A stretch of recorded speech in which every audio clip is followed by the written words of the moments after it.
ডামৰত ৰাভা জাতীয় যুৱ পৰিষদৰ তৃতীয় বাৰ্ষিক প্ৰতিষ্ঠা দিৱস উদযাপন ভয় ভাবুকিত কেতিয়াও সেও নামানে ৰাভা জাতীয় যুৱ পৰিষদে দুধনৈ নিকটৱৰ্তী ডামৰাস্থিত গ্ৰাম্য ষ্টেডিয়াম প্ৰাংগণত ৰাভা জাতীয় যুৱ পৰিষদৰ তৃতীয় বাৰ্ষিক প্ৰতিষ্ঠা দিৱস দিনজোৰা কাৰ্যসূচীৰে পালন কৰা হয়। পুৱা 11 বজাত ৰাভা জাতীয় যুৱ পৰিষদৰ পতাকা উত্তোলন কৰে পৰিষদৰ সভাপতি ৰত্নেশ্বৰ ৰাভাই। তাৰ পিছতে শ্বহীদ তৰ্পণ কৰে পৰিষদৰ সম্পাদক অশোক কুমাৰ ৰাভাই, বৃক্ষৰোপণ কৰে বিশিষ্ট কৃষক অৰ্জুন ৰাভাই।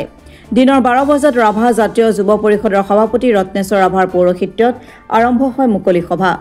মুকলি সভা উদ্বোধক বীৰেন টুটলাই উদ্বোধনী ভাষণত কয় যে ছয়গাঁৱৰ পানটান্তত 2021 চনৰ 6 ছেপ্টেম্বৰত জন্ম লাভ কৰা ৰাভা জাতীয় যুৱ পৰিষদে বিভিন্ন ঘাট প্ৰতিঘাতৰ মাজেৰে আহি 3টা বৰ্ষ পাৰ কৰিছে। ৰাভা যুৱ জাতীয় পৰিষদে এই 3টা বছৰত বহু প্ৰত্যাহ্বানৰ মাজেৰে আহি এতিয়া ঠন ধৰি উঠিছে। ৰাভা জনগোষ্ঠীৰ মাজত শিপাবলৈ আৰম্ভ কৰিছে। ৰাভা জাতীয় যুৱ পৰিষদে মূলতঃ ৰাজ্যৰ ভিতৰতে ৰাভা স্বায়ত্তশাসিত ৰাজ্যৰ দাবী উত্থাপন কৰি আহিছে। এই দাবী পূৰণ নোহোৱালৈ আন্দোলন কৰি যাব ৰাভা জাতীয় যুৱ পৰিষদে। কামৰূপৰ বকো বিধানসভা সমষ্টি আৰু পশ্চিম গোৱালপাৰা বিধানসভা সমষ্টি জনজাতীয় সমষ্টি হিচাপে পৰিণত হোৱাৰ মূলতে আছিল ৰাভা জাতীয় যুৱ পৰিষদ। তেওঁলোকে আৰম্ভণিৰ পৰা এই দুটা সমষ্টি জনজাতীয় সমষ্টি কৰাৰ বাবে দাবী জনাই আহিছিল।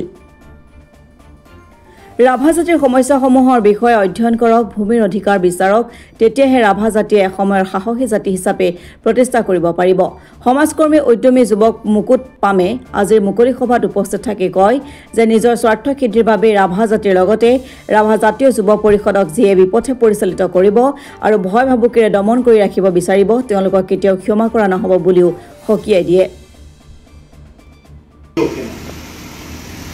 এইজন সৈনিকক লৈ মই ভাবোঁ এখন ভাল সংগ্ৰাম কৰিব পাৰিব।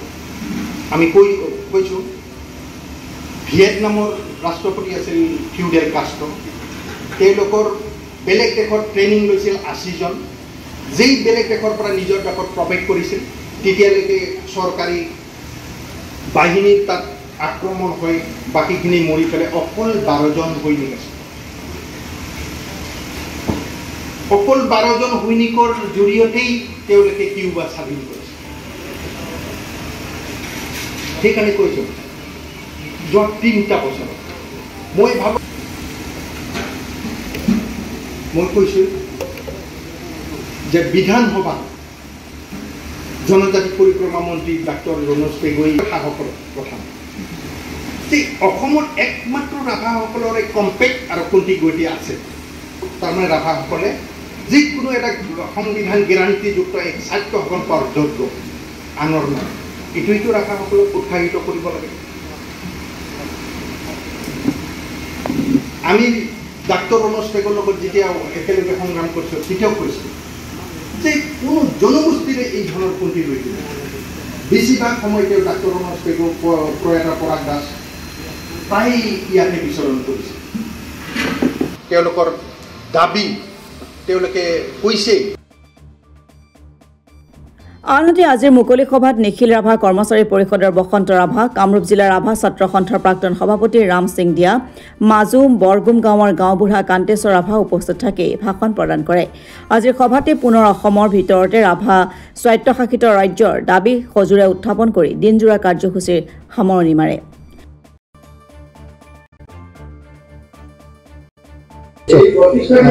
ৰাভা জাতীয় যুৱ পৰিষদৰ আজি 2024 চনৰ 6 ছেপ্টেম্বৰ। গতিকে আজিৰ দিনটোতে 2021 চনত এই সংগঠনটো আমাৰ পানটানত জন্ম হৈছিলে। গতিকে আজি তৃতীয় বৰ্ষ প্ৰতিষ্ঠা দিৱস আৰু এই প্ৰতিষ্ঠা দিৱসৰ আমাৰ লক্ষ্য উদ্দেশ্য হৈছে যে আজি এই প্ৰতিষ্ঠা দিৱসত আমি ৰাভা জাতীয় যুৱ পৰিষদৰ জৰিয়তে ৰাভা অঞ্চলৰ সকলো মানুহক সকলো জনসাধাৰণলৈকে আমি এই কথাটো ক'ব বিচাৰিছোঁ যে সংবিধানৰ 246 ধাৰা সংবিধানে যিহেতু এই আধাৰত অসমৰ ভিতৰতে স্বায়ত্তশাসিত ৰাজ্য পাব পৰা এটা নিয়ম বান্ধি দিছে, ধাৰা আছে। গতিকে এই ধাৰাটোক আমি অনুসৰণ কৰি স্বায়ত্তশাসিত ৰাজ্য দাবী কৰি আহিছোঁ আৰু এই স্বায়ত্তশাসিত ৰাজ্য দাবী কৰাৰ আগত আমি বিভিন্ন ধৰণৰ আমি ৰাভা জাতীয় যুৱ পৰিষদৰ কাৰ্যসূচী চলাই আহিছোঁ আৰু আমাৰ যি ৰাভা জাতীয় যুৱ পৰিষদৰ স্বায়ত্তশাসিত ৰাজ্যৰ দাবীৰ যি কাৰ্যসূচী এই কাৰ্যসূচীসমূহ অনাগত চলাই থাকিব। আমাৰ কৈছোঁ যে এই স্বায়ত্তশাসনৰ ৰাজ্যৰ বাহিৰে বিকল্প হ'ব নোৱাৰে। এতিয়া আমি যিখিনি গম পাইছোঁ, যিখিনি আমি জানিলোঁ, চাওক এতিয়া ৬ষ্ঠ অনুসূচী আসামে দাবী কৰি আহিছিল, কিন্তু ৬ষ্ঠ অনুসূচী কিমান সফল হ'ব আমাৰ তাত অকণমান সন্দেহাতীত। এইকাৰণেই কৈছোঁ, কাৰণ ইয়াত আমি বিভিন্নজনৰ পৰা গম পোৱা মতে হেনো যে কেবিনেটত সিদ্ধান্ত লৈ পেলাই দিল্লীত পঠাবলৈ কৈছে বিষয়টো। এতিয়া আমি জনাত তাৰ লিখিত প্ৰতিলিপি দিল্লীলৈ পঠোৱাৰ প্ৰতিলিপি আমি এতিয়ালৈকে দেখা নাই বা আমাক কোনেও দেখাব পৰা নাই। গতিকে আশা ৰাখিছোঁ এই বিষয়টো চৰকাৰে কেনেধৰণে দিব নিদিব সেই কথাটো আমি কিন্তু অকণমান সন্দেহ কৰি আছোঁ। গতিকে আমি ভাবিছোঁ যে অসম ৰাজ্যৰ ভিতৰত স্বায়ত্তশাসিত যিটো ৰাজ্যৰ দাবী, এই দাবীটো আমি বিভিন্ন সময়ত বিভিন্ন সংবাদমেলৰ জৰিয়তে হওক, আন্দোলনৰ জৰিয়তে হওক, ইতিমধ্যে আমি অসমৰ মুখ্যমন্ত্ৰী ডাঙৰীয়া কাণত পেলাব পৰাকৈ, ক'ব পৰাকৈ আৰু দিল্লীৰ মোচনত যি প্ৰধানমন্ত্ৰী বা ৰাষ্ট্ৰপতি পাব পৰাকৈ আমি যি ব্যৱস্থা, সেই ব্যৱস্থাখিনি ইতিমধ্যে কৰিছোঁ আৰু বিভিন্ন সময়ত এই কথাবিলাক আমাক গম পাইছে আৰু এই কথাটো ঠিকেই শুনিছে ৰাভাজনবাসীয়ে যে ইতিমধ্যে এই বিষয়টোক বিভিন্ন সময়ত বিভিন্ন এংগেলৰ লগত বিভিন্ন দিশেৰে চিন্তা চৰ্চা চলাই আছে। এই কথাখিনি আমি গম পাইছোঁ। আমি আশা ৰাখিম যে অসম ৰাজ্যৰ ভিতৰতে স্বায়ত্তশাসিত ৰাজ্য যি ডিমাণ্ড কৰিছোঁ, এই দাবীটো অতি সোনকালে ফলপ্ৰসূ হ'ব আৰু তাকেই আমি এই প্ৰতিষ্ঠা দিৱসৰ জৰিয়তে আমি ৰাইজক সজাগ আৰু আমাৰ ফালৰ পৰা যি ক'ব লগা এই বিষয়টোৰ ওপৰত, তাৰ কাৰণে আমি আজি প্ৰতিষ্ঠা দিৱসত আলোচনা কৰিছোঁ। ইয়াত এটা যি আলোচনা হৈছে, যে আলোকপাত হৈছে, এই আলোকপাতটোৱে নিশ্চয় আমাৰ ৰাভাজনবাসী ৰাইজৰ মাজত প্ৰতিফলিত কৰিব পাৰিব বুলি মই আশাবাদী। আমি পৰিষদৰ নিৰ্বাচন, আমি ৰাজনৈতিক দল নহয়, স্পষ্টভাৱে আপোনাক কৈছোঁ যে আমি ৰাজনৈতিক দল নহয়। আমি ৰাজনীতিত যদি পৰিষদৰ নিৰ্বাচন হয়, আমি ৰাজনীতিত অংশগ্ৰহণ নকৰোঁ।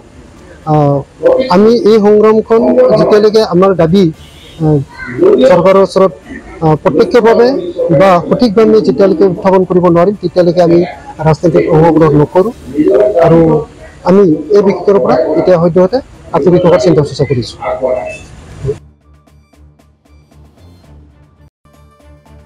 দুধনৈৰ পৰা ভৱেশ চন্দ্ৰ ভাগৱতীৰ ৰিপৰ্ট, অসম টুডে।